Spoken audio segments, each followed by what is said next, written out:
Alright, what's poppin', people? We're here with a little bit of a different type of video, you know. Got a nice good old little replay loaded up. Gets my boy Dani, shoutouts to the homie. But he asked me for a test game today. And I was like, okay. And then we loaded it and I was like, ah yes, stall. My favorite thing to test against. But obviously I'm gonna play it out, because gotta help the homie out, make sure, see what holes there are in his team. And, well, we'll see the results of this game. Some things I want to talk about, though, at the beginning. As we're looking at this matchup, now this is a team that I've seen before, so I know the sets. I know that he's got Protect on like 5 billion mons, and by 5 billion I mean like 2. But he's got Protect on Pokemon that, I'd like to not see Protect on. Makes the Exploud matchup for him a lot less horrible, because Xatu, mon that Exploud would, normally otherwise just Feast versus, it doesn't care. It can always scout if I'm going for Boom Burst or coverage. And then, of course, he's got 2 really good Boom Burst switch-ins. And even Scrafty could take one from full. So my primary breaker's pretty awful this game. My Stealth Rocker just gets blanked by the Xatu, so it's, I'm not getting Hazard Chip. And so, looking at this game, it's like, how much can I really do? Obviously, Passimian, I don't love it this game, unless I can force Scrafty to knock it. It's pretty unfortunate, because he's got Quag, which won't take too much from anything other than CC. He's got Xatu, which again can scout me, protect. Garbodor just walls my Passimian. Of course, Talonflame isn't doing anything this game. So what's my out? Well, 2 outs here. 1, if you know what Stall doesn't like facing, one of those things is definitely opposing clerics, opposing, like, wish passers. Primarily because when you're facing teams that can almost sort of keep up with your longevity, but also pack offensive power, it's just a lot harder to outlast. If you can't, when you queue into teams that have other means of staying alive, it makes it just that much harder to win the war of attrition. And so throughout this game, you're going to see my Sylveon puts in insane work. Because I can Wish Pass, I can Heal Bell, I can avoid this whole toxic spam shtick that his team's got going on. And just be like, no, you don't get to, win this long game. But the other key Pokemon to keep in mind is Rotom-C. And I think this video is it does a good job of showing why Rotom-C is such a problem. Because you look at this team and you're like, okay, well he's got a hard counter in Togedemaru. That's funny. So, we're going to start playing. Let me make sure the music's off, too. And I'll keep it at normal for now, because I think it's okay enough to. So, we're going to see again, turn 1. Exploud, what am I supposed to do this game with it? Now, the answer is still just click Boom Burst, because you'll see Diancie still takes 1,000,000 as it comes in. And I know he's body pressing here. I'm going to Boom Burst again, because my idea was, okay, maybe I can get the Diancie low enough early to where Exploud can then just put in work. It doesn't end up happening. But here, this is where we see how good Rotom-C's matchup is. So I know the Spiky Shield's coming out, so we're going to plot. And I know he's going to Toxic here, so I'm going to just plot again. Now what I should have done is plot it again. Plot again is the powerful play, but you see this damage. This 77% chip is what shows me. Now, I could also just calc this, and I did at one point in the game, because I was curious. But this right here shows me, oh, Rotom-C 6-0's his team. Assuming I play it well, because I still have to make sure that I keep it healthy, because these sequences against Togedemaru are, they're very costly for my Rotom-C. Cost a lot of health to try to beat a mon that's toxic stalling me. But it's this kind of damage right here that shows, if I set up to +6, well, that Togedemaru's gone. He's not tanking that. I believe the calc is I do like 108% min with my Leaf Storm at full power. So just right there alone, I already know I have an out. It's just a matter of, can I keep Rotom-C around? And can I, get Leaf Storm to connect on Tog? So long as I hit my Leaf Storms versus Togedemaru when I'm at +6, I mean, I'll OHKO it, and then I obviously beat the rest of his team from there. So will we do that this game? Well, let's see. So I'm going to turn this to fast, because right now nothing really important's happening. You see me just trying to keep Exploud around as well. It's not an amazing Pokemon this game, but you still see, it can put in a decent amount of work. Even on these resistant targets, I'm still doing a lot of damage. And it's because Exploud's Boom Burst is just that good. Now I do try to get rocks up, because I thought, you know, maybe. But no. He doesn't let me. I think I have one chance this entire game that he would have given me rocks.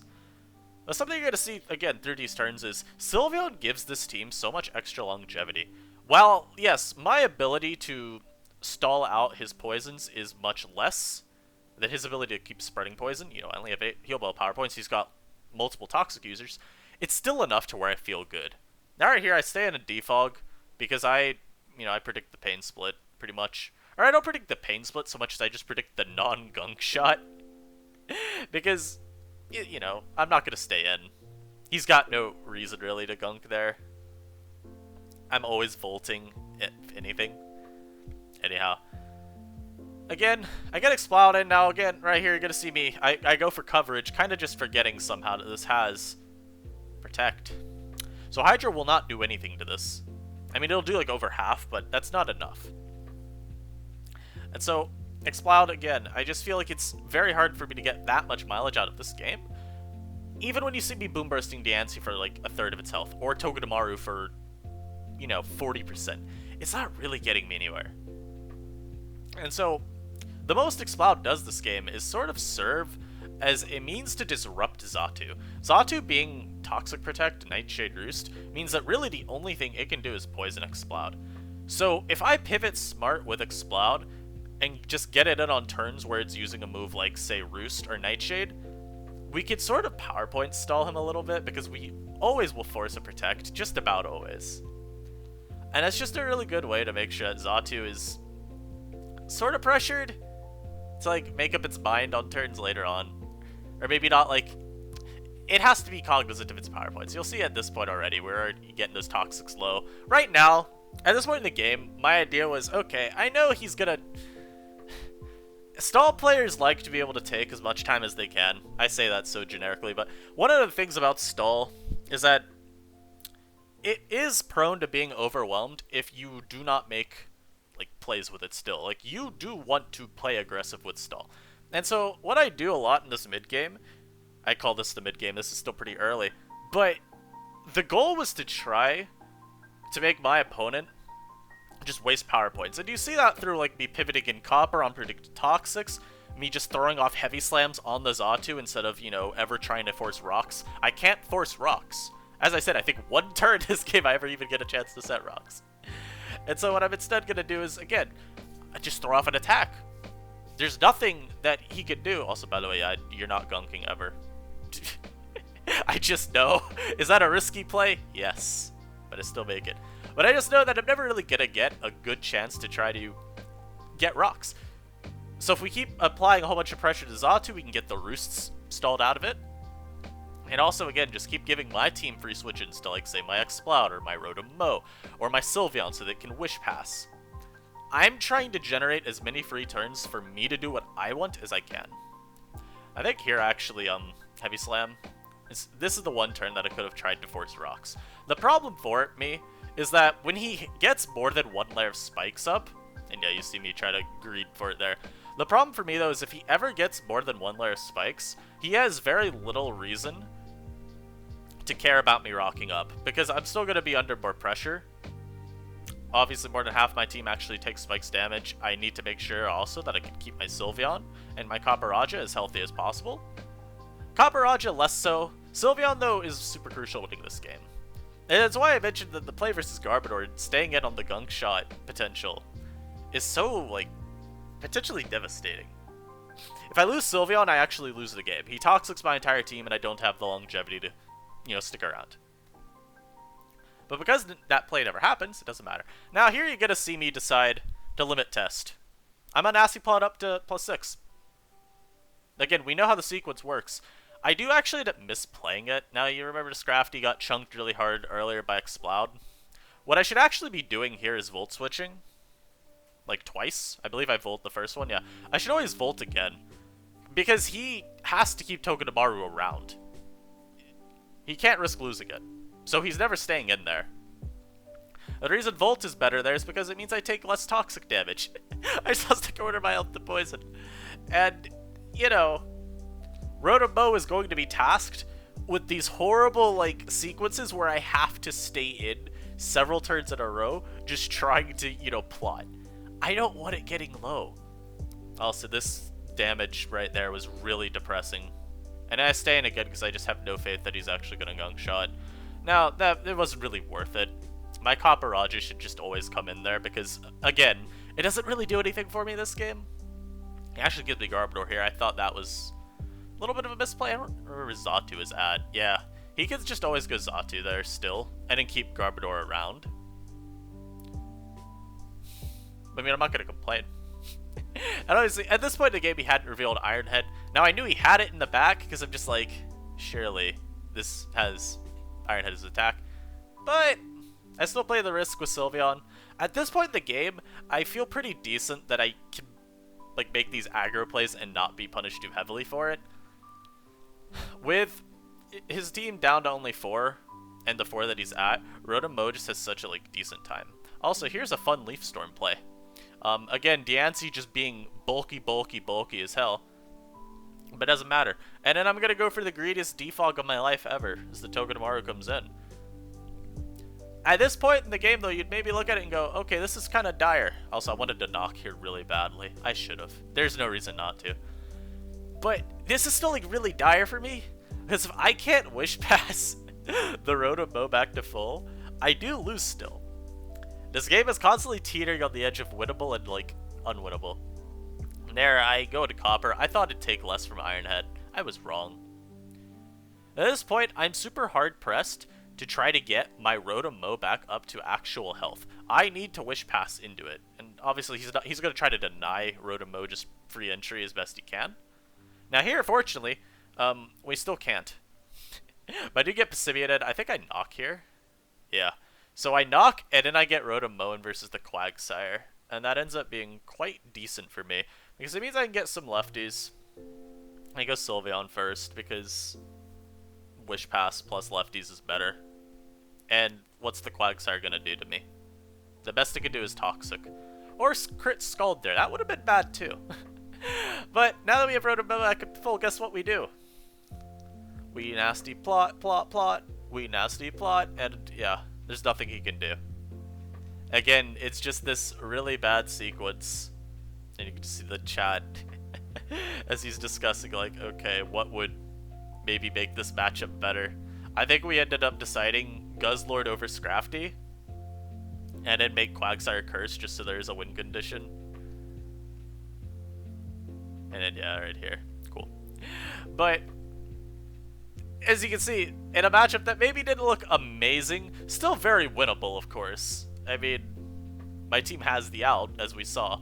But in a matchup that doesn't look like I just have a straightforward way of winning super easily, we still 6-0. And it was... I don't know what the point of this video really is, right? Am I just showcasing Rotom-C? Am I showcasing how it's broken? Am I showcasing just how, like, stall, albeit a really unfun archetype to match into literally in any tier, is just not fun because the games are always long?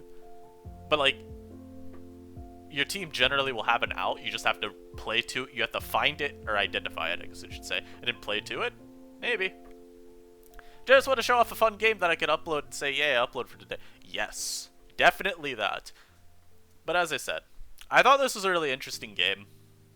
Because just my win condition being so oddly specific was quite nice. And I also just appreciate showing off games where it's like, yeah, the focal point of this team, you can even see how I built the team out. I went for Exploud plus a physical pivot.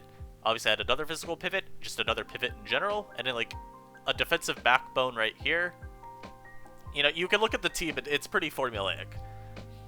You can look at how this game, the team, what it's designed to do, doesn't really work that well, but there was still a way of winning. And it's why I think when you're team building, you want to have multiple ways of winning games. It's like, let me think of a good example. Okay, so I have another team that I built recently with a Swords Dance Sneasel, because I was thinking, hey, Rotom-C plus Sneasel, kind of cool core. And I'm looking at the team and I'm like, huh. Or I wasn't looking at the team. I got a suggestion. There we go. I got a suggestion. I had a Bronzong team. It's like, friends like, you can make that iron defense.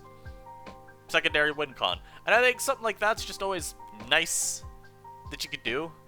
In theory, this team's win con is maybe Passimian cleaning after Exploud just boom bursts everything. But Nasty Plot Rotom-Mo also works. I mean, hell, Talonflame I'm sure can clean some games in certain situations just because it's fast. It'll outspeed a lot. But yeah, guys. I hope you guys enjoyed this.